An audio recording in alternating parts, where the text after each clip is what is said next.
La filosofía podemos definirla etimológicamente y decir que filo es amor, inclinación y sofía, sabiduría y conocimiento.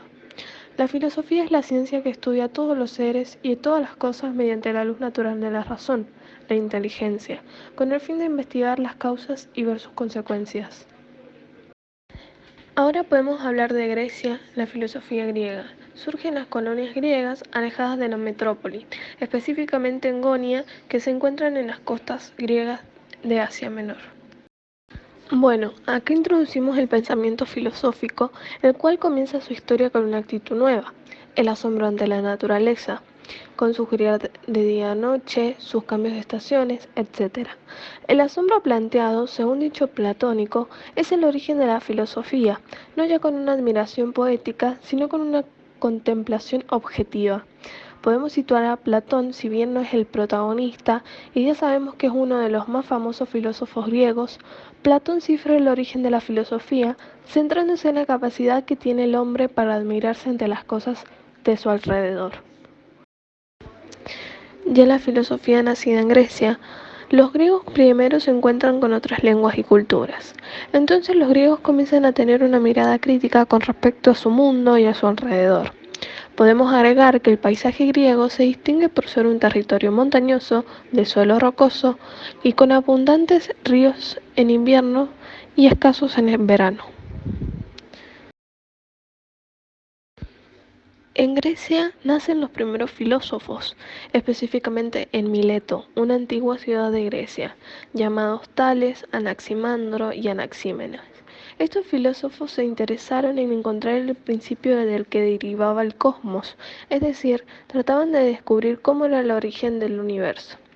A este interés de descubrir se suma Pitágoras, quien da su mirada crítica al respecto. Tales de Mileto. ¿Quién fue Tales de Mileto? Tiene el honor de ser titulado el primer filósofo, también fue astrónomo y geómetra. Se dice que él predijo el eclipse solar y también que dedujo las medidas de las pirámides de Egipto. Pero la preocupación de Tales era hallar el principio primordial del cual derivaba el cosmos. Cuando él comienza a indagar y especular, él descubre que su principio primordial era el agua. Él decía que el agua nacía todo y que el agua retornaba todo. Todo salía del agua y todo volvía al agua. El agua es vida. Una de sus afirmaciones fue que el mundo estaba hecho de agua. Luego tendremos a Anaximandro. Anaximandro será quien lo denomine Arge a este principio primordial. Para él su principio será el apeirón, el cual era algo abstracto, para él era algo indeterminado, algo indefinido. Era entonces para él algo como una especie de fuerza, la cual explicaba que la virtud del mismo consistía en separar las cosas mediante la diferenciación de los contrarios. Por ejemplo, frío-calor, seco-húmedo.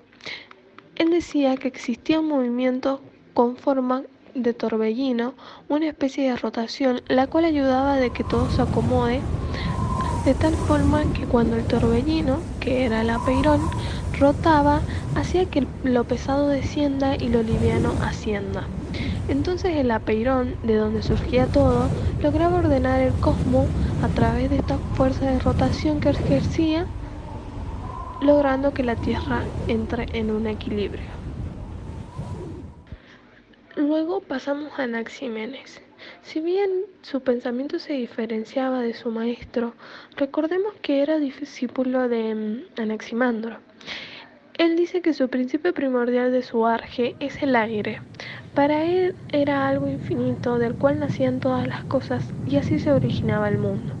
También afirmaba que lógicamente la forma del aire es invisible, pero se podía sentir y se transmitía a través del frío y calor, y así se podía hacer visible ante nuestros ojos.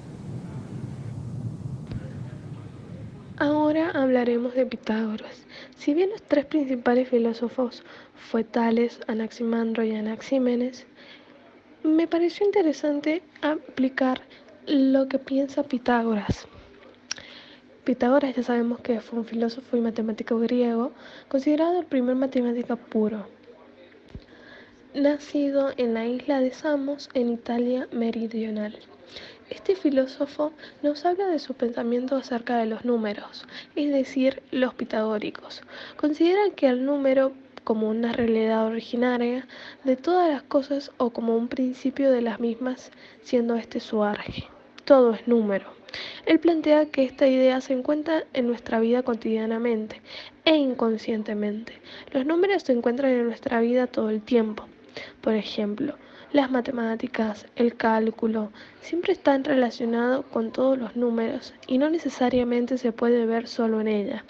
También se puede ver a través de la geometría e incluso hasta cuando va al súper. Los números nos permiten calcular, comparar, situar, ordenar, contar, repetir infinitas cosas más. Y así contamos con un lenguaje que hoy en día es esencial como para nuestra vida cotidiana. Como para él el desarrollo de la ciencia y la técnica, los números nos han acompañado durante la época primitiva y es de mayor importancia en nuestra vida. En conclusión, tenemos 4 miradas críticas con respecto al asombro, cada una de ellas con sus diferentes ideologías y cada filósofo llega a algo distinto, pero es muy concreto con lo que propone como arge. Estas fueron las formas de pensar y mirar de Tales, Anaximandro, Anaxímenes y Pitágoras. Sus orígenes del cosmos son muy distintos, pero sí se lograron encontrar un arge. Pero el fin de esto es que les permitió despertar frente a la naturaleza griega.